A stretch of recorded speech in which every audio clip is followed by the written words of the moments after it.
Eu já li tudo que podia ser lido nesse capítulo. Eu já preguei tudo que já podia ser pregado sobre esse capítulo. E quando eu estava orando ontem e falando, Senhor, qual a palavra que o Senhor tem para mim compartilhar amanhã à noite, o Senhor falou, eu já te dei a palavra. Então eu preciso ser fiel ao Senhor e compartilhar aquilo que eu sinto estar no coração do Senhor. E quando o pastor Cirilo estava falando, foi tão claro para mim que realmente essa palavra precisa ser liberada essa noite. Esse texto...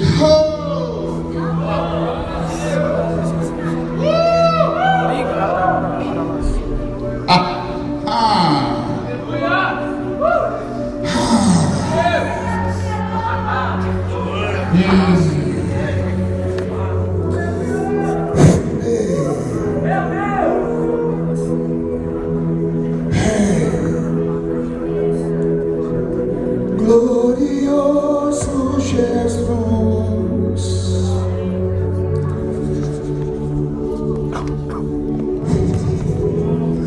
majestoso Senhor,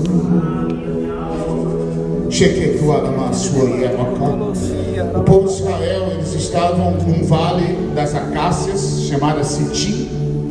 Em algumas traduções significa planície.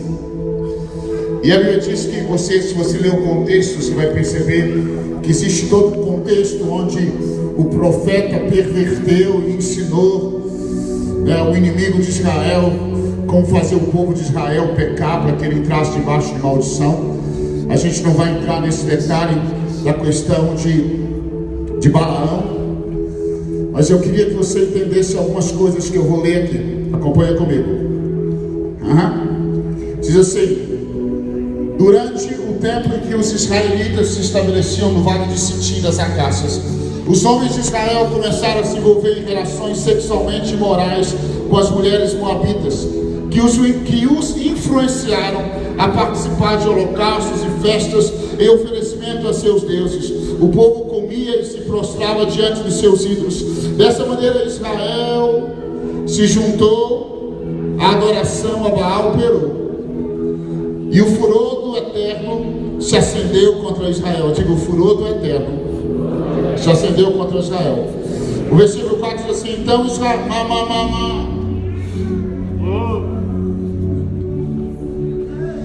Então Yahvé chamou Moisés e ordenou-lhe: toma todos os chefes do povo, empala-os à luz do sol diante da minha presença, a fim de que o fogo da ira de Yahvé se afaste de todo o povo de Israel.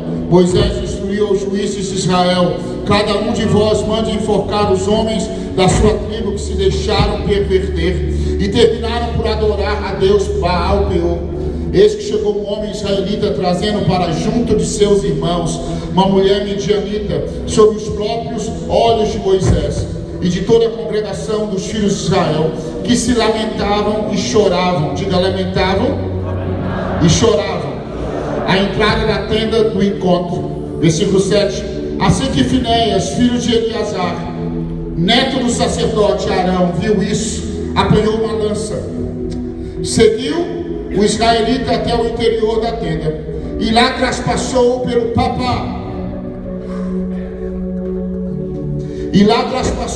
ventre, juntamente com a mulher midianita. Então imediatamente cessou, diga, imediatamente cessou a praga que flagelava os filhos de Israel. Contudo, os que morreram por causa do castigo da praga foram 24.000. E o Senhor declarou a Moisés, escuta isso, versículo 11: Finéias, filho de Eleazar, neto do sacerdote Arão, soube fazer cessar a minha ira contra os israelitas, porquanto entre todos eles foi tomado do mesmo zelo que eu tenho pelo meu povo.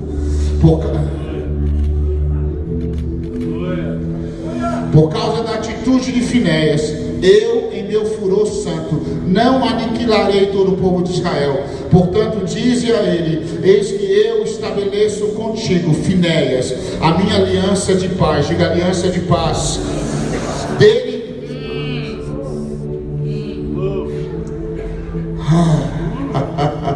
Estou ficando empolgado com essa palavra.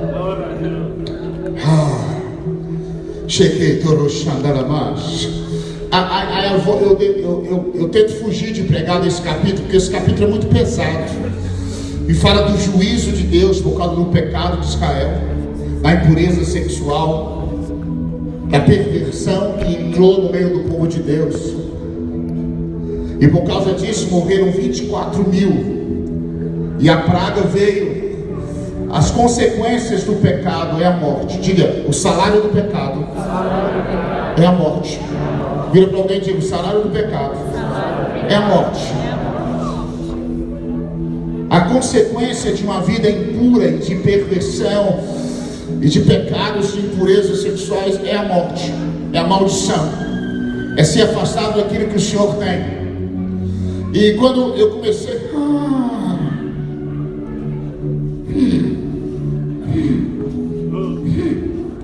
eu falei, Senhor, o Senhor quer que eu fale de novo sobre o pecado da igreja, dos jovens que estão envolvidos em tanto pecado, em tanta impureza? Não, o Senhor falou comigo, não, Júlio, eu quero que você fale sobre Finéias.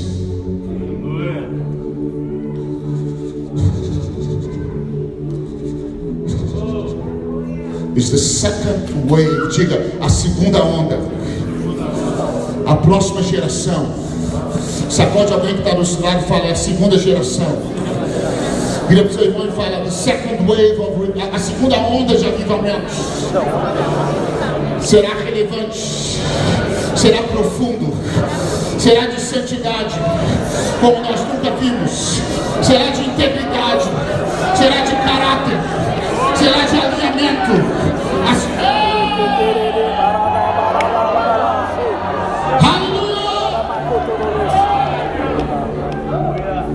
A primeira coisa que o Senhor me chamou a atenção, Ele falou, olha o que aconteceu no versículo 6.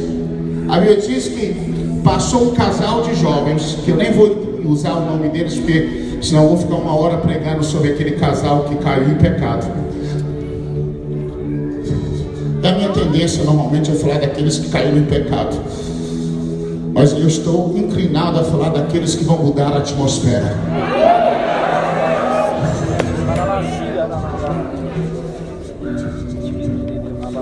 Os profetas, como João Batista pregou, até que vem aquele. Nem vou lá, oh Jesus. Versículo 6 diz assim que Moisés e Arão e todo o povo viu aquele casal passar em pecado. Eles não falaram nada, mas sabe o que eles estavam fazendo? Eles estavam chorando e lamentando. No texto original dá a entender que eles estavam resmungando, murmurando, reclamando. Vira para alguém que está do seu lado e fala, chega. Já tem muita gente reclamando na porta da igreja, murmurando de igreja, reclamando da casa de Deus. Alguém precisa ser Finéias, alguém precisa tomar atitude, alguém precisa se alinhar. I'm telling you, eu estou dizendo para vocês, Brasil, todo dia nós assentamos nas rodas do nosso intervalo de almoço na empresa para resmungar e reclamar da nação. Encontramos com outros irmãos e resmungamos e reclamamos dos escândalos e dos problemas de lideranças cristãs. Mas eu estou precisando de um Finéias que vai tomar atitude, que vai tomar postura, que vai ser batizado com algo. Come on, Jesus.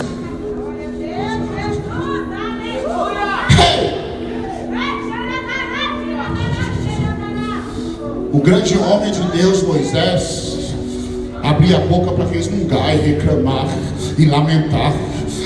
Que coisa, Senhor. Olha o que está acontecendo. Que vergonha.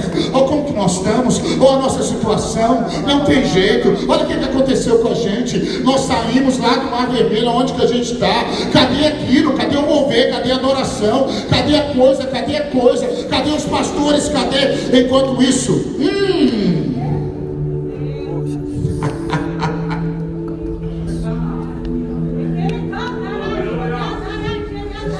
Enquanto isso, o neto de Arão, filho de Eleazar, tomou uma atitude. Diga, vira para o seu irmão e fala: eu sou neto de Arão e eu sou filho de Eleazar. Eu estou sendo batizado com atitude.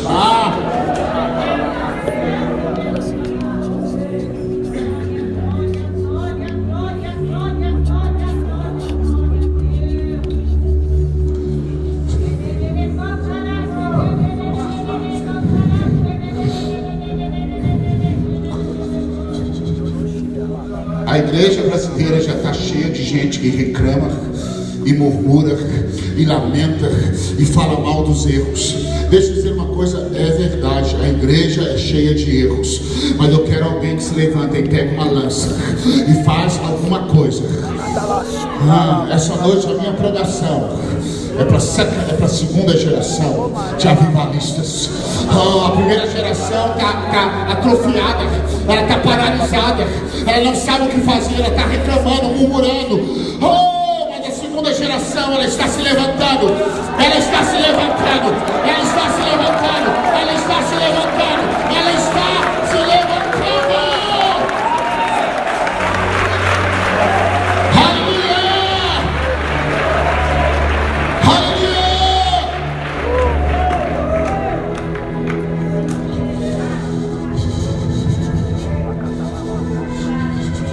A primeira geração está tentando resolver o problema. Mata um aqui, mata outro ali, põe fogo no outro ali, resolve aqui e fica cansado, correndo de um lado para o outro. Mas a segunda geração tem os olhos de águia, e ela começa a ver, perceber onde está a chave, onde estão as coisas que você vai tocar e vai ser a explosão, onde está a canção que vai ser cantada e que vai explodir os céus, onde está a mensagem que vai ser a chave que vai liberar tudo, onde está a segunda geração de avivamento no Brasil está aqui essa noite.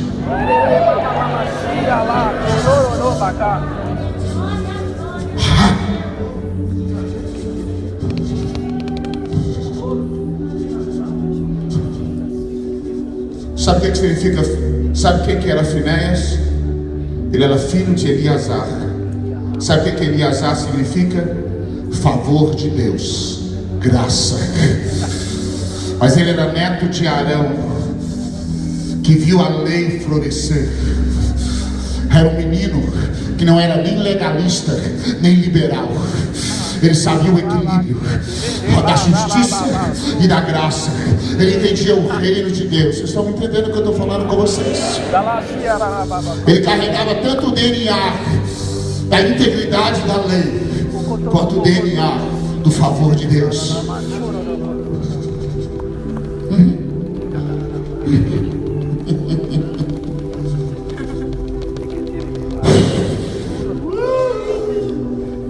Essa geração que Deus está levantando, ela carrega tanto o DNA da aliança com a palavra de Deus, quanto o DNA de estender misericórdia para aquela prostituta que caiu em pecado e precisa ser abraçada. Ele não está com o dedo acusando, ele carrega tanto o zelo de santidade quanto o zelo pela graça de Deus. Vocês estão me entendendo? Vocês estão... Hey!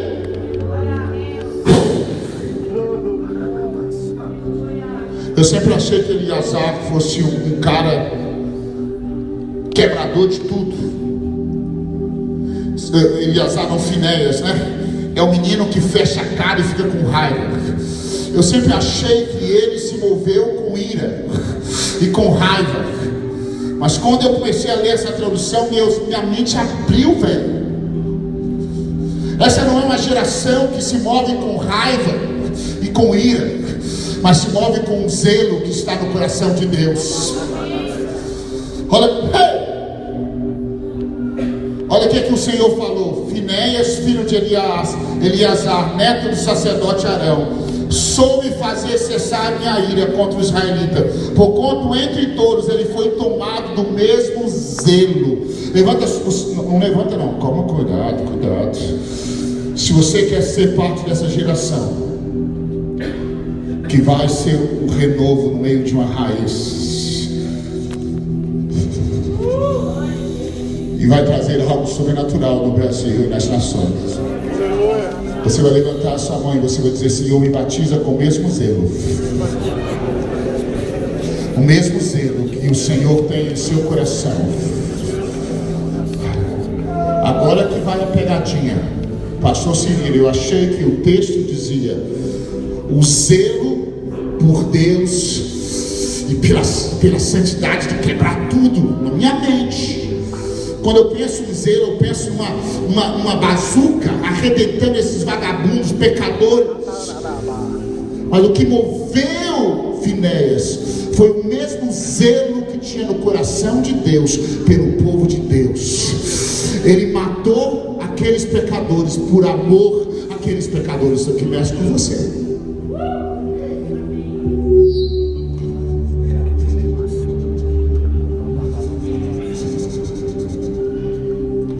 Olha o que o texto diz: tomado do mesmo zelo que eu tenho por meu povo. Você precisa amar a igreja como Jesus ama. Você precisa amar o povo de Deus como o Senhor ama. Quando você, quando você chega para o seu irmão e sacode ele e fala: meu irmão, para de viver em prostituição.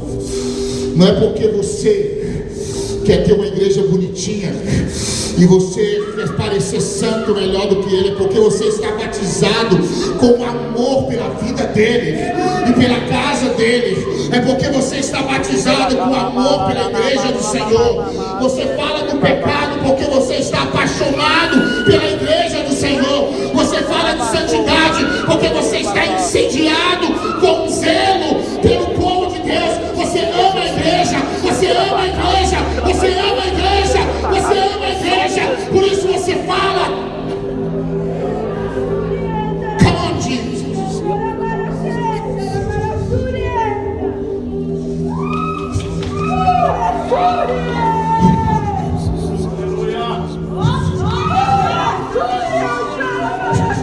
Se eu for junto, esses próximos avivalistas vão amar a igreja como eu amo.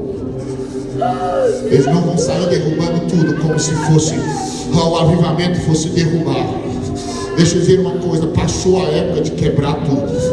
Agora é hora de levantar, restaurar, edificar, reconciliar, pedir perdão, arrepender, beijar a face do seu irmão, lavar os pés uns dos outros, perdoar e ser perdoado, confessar os nossos pecados uns aos outros, levantar a mão aquele que está caído, trazer da lama aquele que está na lama. Sabe por quê? É a última hora, é a última hora, é o último mover. Não dá tempo, você precisa ser cheio de zelo pelo povo de Deus.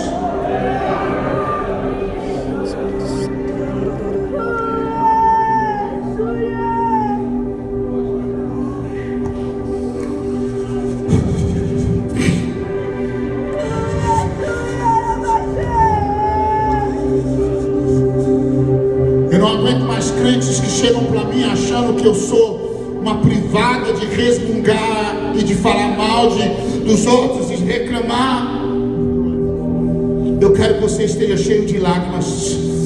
Moisés, que era um grande homem de Deus que eu admiro, ele ficou paralisado e só resmungou e reclamou. Mas agora é a sua vez. Falei, é a minha vez. Nós vamos tomar atitude contra a impureza, contra o pecado, contra aquilo que está ferindo o coração de Deus. Vira para o seu irmão e fala: eu vou tomar atitude. Eu vou ser cheio de zelo. Eu vou ser cheio de zelo.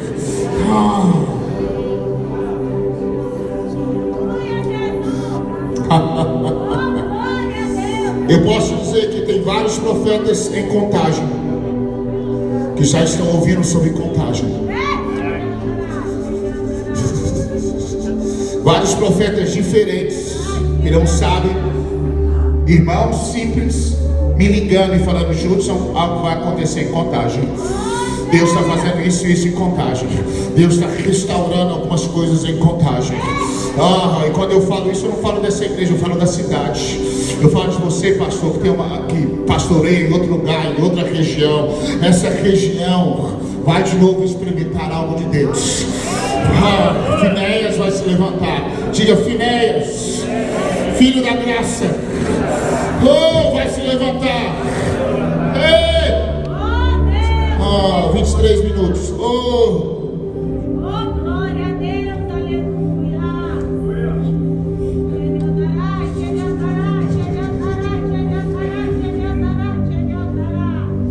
O Senhor diz assim: por causa da atitude de Finéias.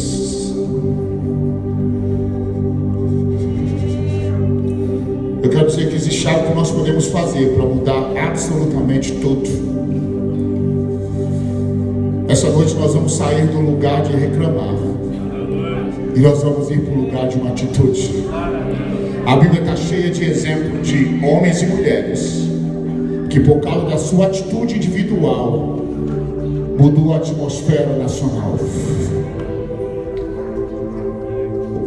O primeiro que eu poderia citar para você é Zípora, esposa de Moisés, em Êxodo capítulo 4, versículo 24. A Bíblia diz que o anjo do Senhor veio para matar o filho de Moisés. Em uma tradução diz o filho de Moisés, outra tradução veio para matar Moisés. Moisés tinha um chamado de Deus, estava fazendo a coisa certa, mas o juízo de Deus veio sobre ele porque ele esqueceu princípios. E quando nós esquecemos princípios, o próximo capítulo é juízo. Mas a Bíblia diz que aquela mulher se levantou, correu para o seu filho, circuncidou o seu filho.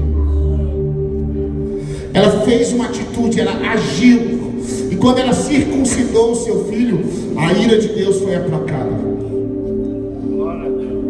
Neemias, muitas pessoas tinham as informações que Neemias tinha sobre Jerusalém, mas só Neemias tomou a atitude de entrar num processo de jejum e oração, jejum e oração, jejum e oração.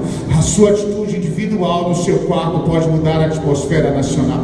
Vira para alguém e fala: minha atitude individual pode mudar a atmosfera nacional. Diga: minha atitude individual pode mudar a atmosfera nacional. A sua adoração dentro do seu quarto, onde ninguém sabe, pode aplacar a ira. Que eu vou dizer para vocês, é algo que o Espírito Santo me falou, e eu espero que não esteja louco.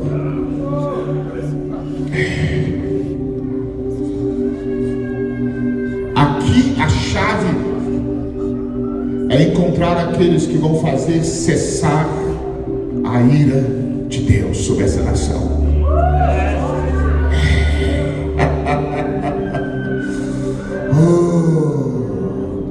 O Senhor diz: Finéias soube fazer cessar a minha ira. Feche os seus olhos e diz: Senhor Jesus, me ensina.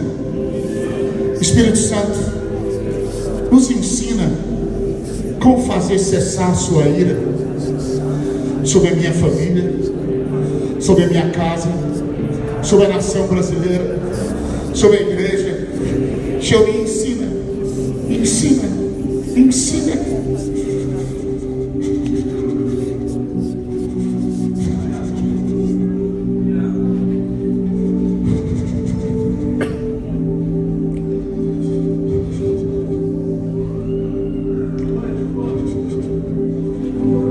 Primeira coisa, você vai fechar a sua boca e você não vai reclamar, murmurar, amaldiçoar a nação, nem pastor, nem ministro, nem irmão, nem seu pai, nem sua mãe, nem irmão nenhum.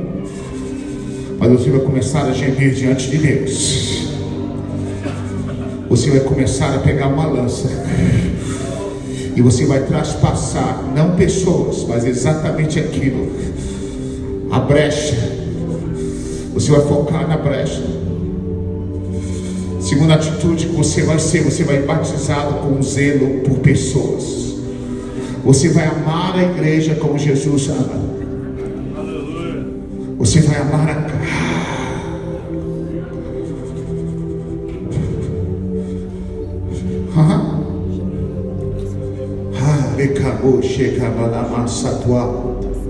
Eu quero dizer para vocês que há uma unidade que ainda vai acontecer em Contagem, que o Senhor está esperando entre pastores. E quando isso acontecer, vai descer um rio que vai encharcar essa cidade dos 4 cantos. Eu quero dizer uma coisa, que a violência que tem saqueado essa região vai parar quando nós formos Finéias. Come on, Jesus. Vocês estão me entendendo?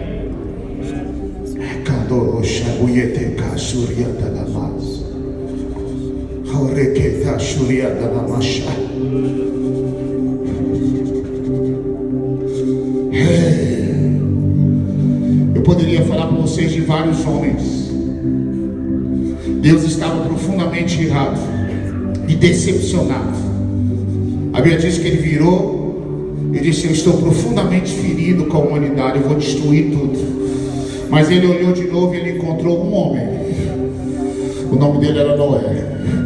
E a Bíblia diz: a promiscuidade, a impureza, o pecado, a lascívia, a violência encheu a terra, mas Noé andava com Deus. Diga: eu vou andar com Deus.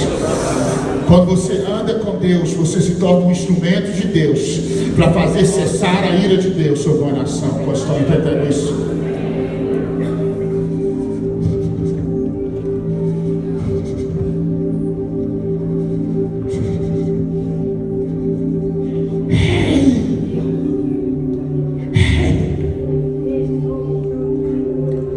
Espírito Santo de Deus,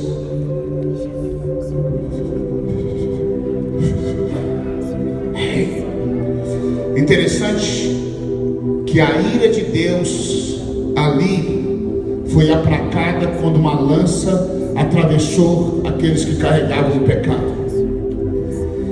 E há 2000 anos atrás, a ira de Deus foi aplacada sobre a humanidade quando o Cordeiro de Deus, aquele que traz a graça, Filho da graça, foi traspassado por uma lança lá na cruz. A ira dos céus foi aplacada naquele dia. A ira dos céus foi aplacada naquele dia, quando aquele que levou sobre si os meus pecados, Jesus, Ele é o meu Finéias.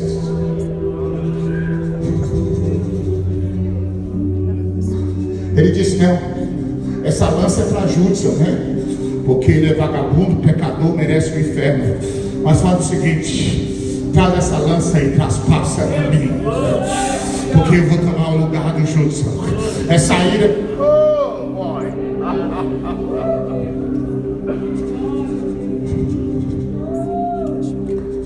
Quantos estão entendendo isso? Quantos estão entendendo isso? Sabe como que você aplaca a ira de Deus? Com a revelação da obra da cruz impregnada nas suas entranhas. Eu quero te dar um conselho: se apaixone pelo sangue do Cordeiro, se apaixone pela obra da cruz, se apaixone por Jesus novamente, se apaixone por aquele que foi traspassado para que a ira fosse removida. E começa a clamar misericórdia e o perdão de Deus sobre a nação. Começa a clamar misericórdia e a obra da cruz sobre a nação brasileira. Começa a clamar misericórdia e a obra da cruz sobre a igreja do Senhor. Come on, Jesus. Come on, Jesus.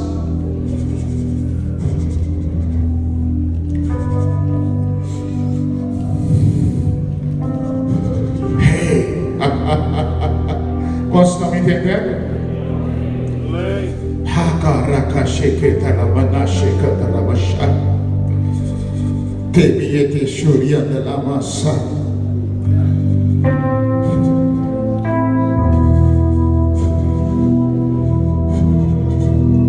Eu quero que você ignore aqueles que estão na porta da tenda murmurando e reclamando. E eu quero que você vá aos pés da cruz, o lugar onde a lança é traspassada, e começa a ter revelação. Eu ministrei, eu acho que foi antes de eu viajar 3 meses atrás.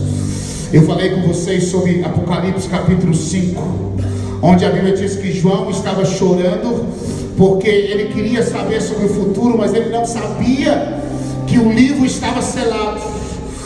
E o livro estava fechado. E a Bíblia diz que João chorava muito, porque ninguém podia olhar para o livro, ninguém podia desatar o selo.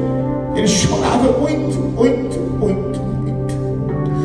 Então a Bíblia diz que um dos anciões chegou para João e disse: não chores não, porque o leão da tribo de Judá, a raiz de Davi, ele venceu. Ele disse: um dos anciões veio e me consolou, dizendo: não chores não. A palavra ancião significa presbítero, ou alguém mais velho.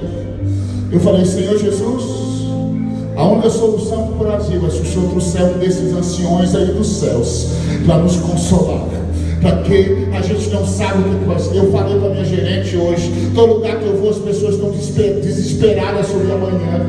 Eles não sabem o que vai acontecer daqui 1 ano, daqui 2 anos, daqui 3 meses, daqui 4 meses.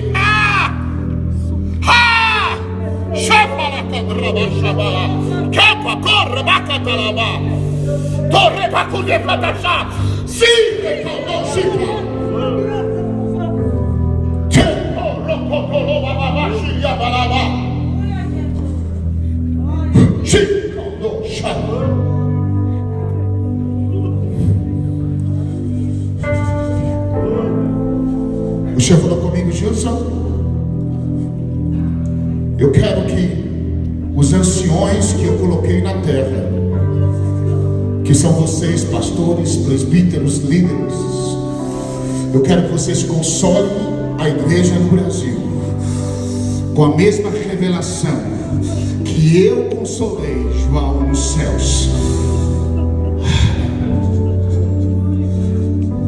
A revelação de que o leão da tribo de Judá, ele venceu.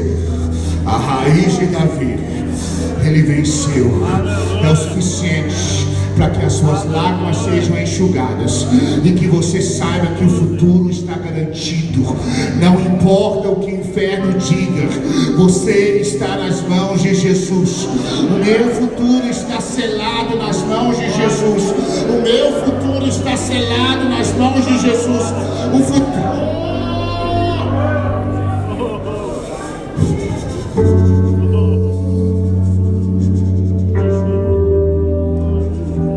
Quantos estão me entendendo? Quantos estão me entendendo?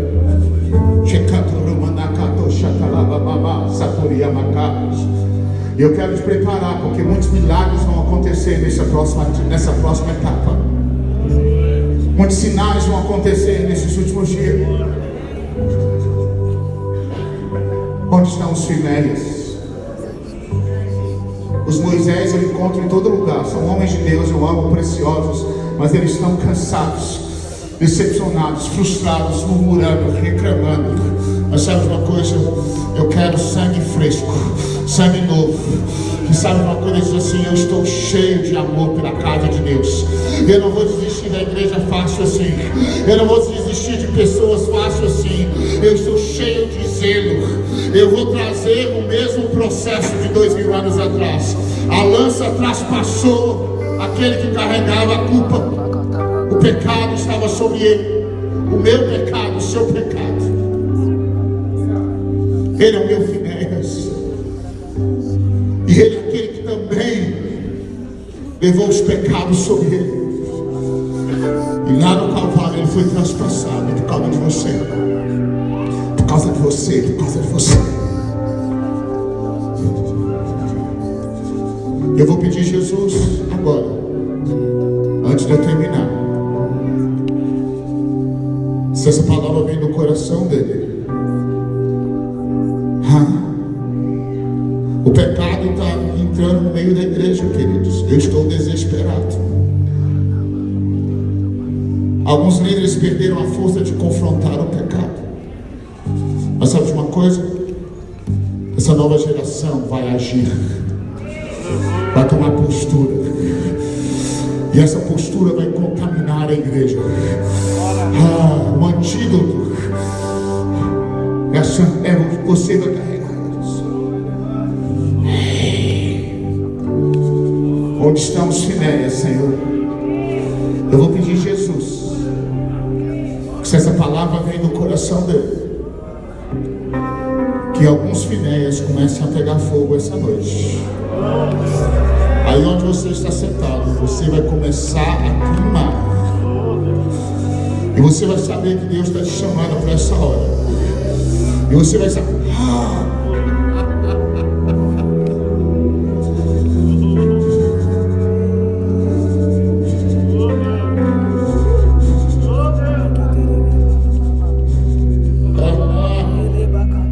Sabe o que o Senhor está me mostrando nesse exato momento? Finéias não entrou para dentro da tenda da congregação. Finéias estava do lado de fora. É dentro da sua faculdade que você vai tomar uma atitude que vai impactar aquele lugar. É na sua empresa onde você trabalha que você vai tomar uma atitude que vai impactar aquele lugar. E eu quero te dizer uma coisa: e a ira de Deus vai cessar, e a graça de Deus virá, e a misericórdia do Senhor virá.